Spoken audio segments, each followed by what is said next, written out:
everybody, it's me, Jose Segura, SMEA President. Welcome to another episode of Fireside Chat with the President. Happy Friday, everybody. Let's get going here. We've got a few things to cover. So let's start with an Impasse update. As you all, most, if not all of you know by now, we have declared and gone to Impasse. We filed because we just got to a place where there were a few outstanding articles we felt like we were not making any progress on, and we thought the input from a third-party mediator would really help both parties move closer together. And so just a quick touch back, we've been at the table now for about a year and a half. We've already settled with the district 10 separate articles, so we've done a lot of work over this last year and a half. We've also negotiated 2 separate salary schedules, one for teacher tutors and another one for expanded learning. So we have been busy, but we're just kind of stuck on a few things. And so I want you all to know that we submitted our request to PERB for Impasse, and they've accepted that, which is awesome. You know, they have a choice. They can say no, send it back to us and have us return to the bargaining table and continue trying to negotiate. But that didn't happen. PERB said that they were going to accept the impasse, and so they've already assigned us a mediator, and we are scheduled to mediate with the district on May 26th. So quickly, what does that mean? Well, a mediator comes in, assigned to us from PERB, and they're going to help us try and negotiate our way through these final articles that are still outstanding. And so for those of you who need a quick update, it's Article 3, which includes President's Release, Article 5, which is your workday work year, Article 13, class size, which really focuses on class size or ratios for nurses in our district, and then Article 15, salary. There are 2 or 3 other small articles that are out there, but really those have to do with the length of the agreement, and we're not overly concerned about those, but the other 4 really are the primaries going into Impasse. And so real quick, what I want to do is touch on Article 5. Now, we talked about this at our town hall. There's a document that's posted to SMEA.com, and it's the Article 5, we call it the MORE document. And it looks, what I did was I went through Article 5, the district's most recent proposal, and identified all the areas where district was asking more of you, more of your time, taking away things like prep, adding duties and responsibilities to you outside the workday, or simply just taking time away from you that you have now, but not taking the responsibilities away, which means more time taken from our personal life. And so that more document is linked at our SMEA.com website, and at the bottom of that document, you're going to see a little section that looks like this. What I've done is I've gone through all the sections that we feel the district was asking more of and did an estimate calculation of how much more are we talking about. So when you look at this document, you're really going to see that either junior high or elementary, the district is asking more and more of us. Those hours of more add up to days and days of additional work for our employer, and we feel like that really throws off the whole work-life balance, which we're really trying to preserve. So please take a look at that document again. It's at our SMEA.com website. So go from there to our second item, student loan debt forgiveness. So we talked about this at the last Fireside Chat. There are still 2 more debt forgiveness sessions or workshops available, which is May 6th and May 18th. So go back to the email that this video was attached to, and you'll see a link to those dates and the sign-up form. So if you have outstanding student debt and you're looking to try and relieve some of that, please take a look at these workshops. They're made for those folks out there who still have outstanding student debt, whether you've had it for a while or you've just acquired it. There could be something in there for you. Our next thing, let's go on to SMEA.com. So we have our own website, www.smea.com.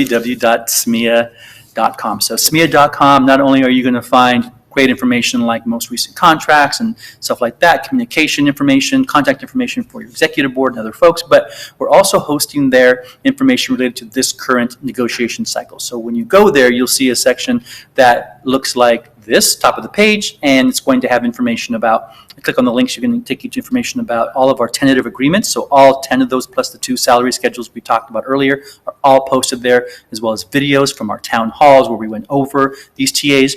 Also on the website front page is going to be Impasse documents, up to and including that Article 5 MORE document I was just talking about. So you can find that there, along with our side-by-side of where we are on all the articles that are open, our most recent negotiations update, as well as the actual impasse document that we filed with PERB. It's posted there as well. So please take a few minutes, go to SMEA.com. You can click on the link at the email that this video is attached to. We'll take you straight to SMEA.com and take a look around. There's plenty of stuff there for you.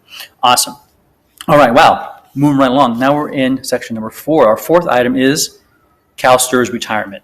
You're never too early to start planning for retirement. So just want you to know this is a heads up. We are in the process of planning, process of scheduling CalSTRS information sessions. Now, this is not with CalSTRS. This is with the CTA staff who really knows retirement. And so they're going to do these retirement seminars, these retirement workshops, thanks to Andrew Oman, our CTA staff person. He's really helping to coordinate this. As soon as we have a date and time for that, I'm going to push it out to you. Even if it's not a Friday, whatever day of the week it happens to be, you'll get an email from me that gives you the date and time of these CalSTRS workshops.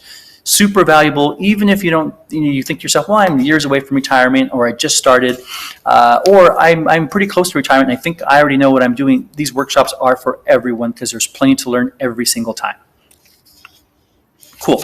Next we have the recognition dinner. So our SMEA recognition dinner, we have been doing this event forever.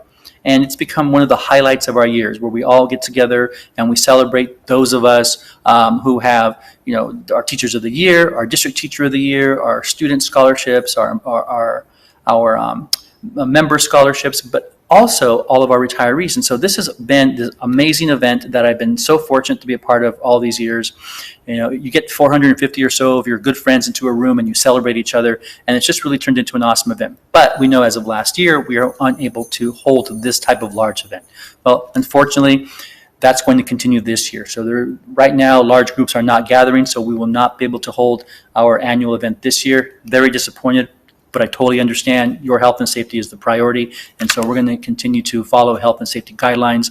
And if that means not being able to hold our annual event, then we'll plan for next year, right? So here's what we're going to do this year. We're going to do a virtual event just like we did last year. If you go back to the email that this video is attached to, you will see a link to last year's presentation. So if you haven't seen it yet or you want to revisit it, please click on that link and go check it out. We already have the names of all of the site teachers of the year. We're going to be working on the district teacher of the year next week. We've already announced to those folks whose students have received scholarships, and we're going to work on teacher scholarships this week. And so we're working through all of this. We're hoping to have a final product together and ready to present to you all by mid-May. So that is the plan. So that is our annual SMEA member recognition event. It's going to be virtual again this year, and we will get it out to you hopefully mid-May. That's my goal, if not a little bit sooner. We'll see. So thank you for that. And then let's see. Next we have, so something that I'm just calling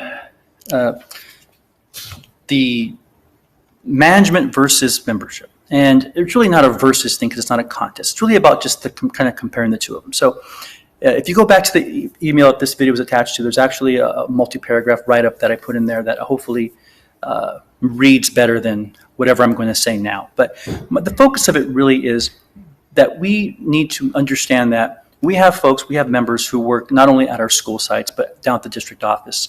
And that when we make comments, when we post things, when we share information with others, and we talk about concerns we have coming from the district office, coming from teaching and learning department, it implies when we use those kind of holistic terms that we're inferring that, or we're implying that it includes everyone in that department.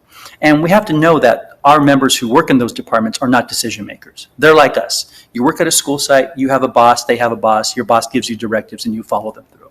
And that's the same with any one of our members, regardless of what building they work in. And it doesn't mean that we don't agree, or we agree or don't agree with our boss's directives, or we are in favor of or not of the choices that our bosses are making. But it needs to be understood that those choices are being made by our superiors and not by our members. And so I really, again, take a look at the write-up that I put into the email that this video was attached to. I really want us to be a little more aware of how we make these references. So, if I'm not happy with something that's coming out of the district office, or I'm concerned about what I'm hearing or what I'm reading coming out of teaching and learning, then I should direct that to management of the department, not to the department as a whole.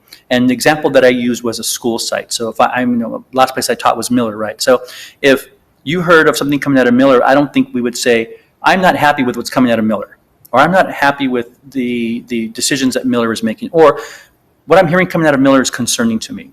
We would most likely refer to management. The administration at Miller is making decisions that concern me, or the administration over at Miller is doing things that I feel are not appropriate. And so that's really how we should reference that, even when we're talking about departments, whether it's special education department or it's teaching and learning. Wherever we have folks working, we need to understand that it's management making the decisions and not our members. And we really want to make sure that we differentiate that. So when I say, administration versus members, it's not the versus as a contest. It's versus in the sense that what are the differences, right? Our members are not decision makers. It's our job to follow the directives of our employers, and we need to understand that and respect that, and really speak in those terms when we talk about issues that we have concerns about or that we think are not in the best interest of students or the best interest of our school or our district. And so I really just want to put that out there, and I know it may not be the most popular thing to talk about, but I really feel like we are all kind of in this together, right? We are teachers, we are members, whether we're nurses, whether we're counselors, school psychologists. It doesn't matter what your role is. When you're a member of SMEA, then we kind of all have to look out for each other. And if I have concerns with another SMEA member, with one of my job alikes, another third grade teacher or a peer of mine who is a speech pathologist or adaptive PE specialist, then I should probably go to them directly and have that conversation, because that's what I would want them to do to me. Right? If somebody had a concern about something that I said or that I'm doing, I want to be able to have an opportunity to explain myself, to provide some clarity, or even make corrections, as opposed to having to read about it online or hear about it from somebody else. And so I know these are super stressful times. I know there's a lot inside of all of you, and you are trying to get this last part of the year the best you can. You're trying to focus on getting through this, making sure your students have everything they need, and that you're doing the best possible job you can for whatever service you provide, whether it's in the classroom or outside the classroom. We're all just gearing up and moving forward to do everything we can to do our best. And I know that during these times, it's been extremely stressful, but I don't want us to take that stress out on each other. I want to be able for our folks to feel safe talking to each other and to feel like we are allies of one another. And so that's what I'm asking of all of you. And if you have any questions about this, you want to talk more about it, you want to share your story with me, please feel free to do so. You all know how to get hold of me. Text me, call me, email me, whatever works best for you. Voicemail, probably not the best though, because I'm not really good at voicemail, but everything else, pretty okay with.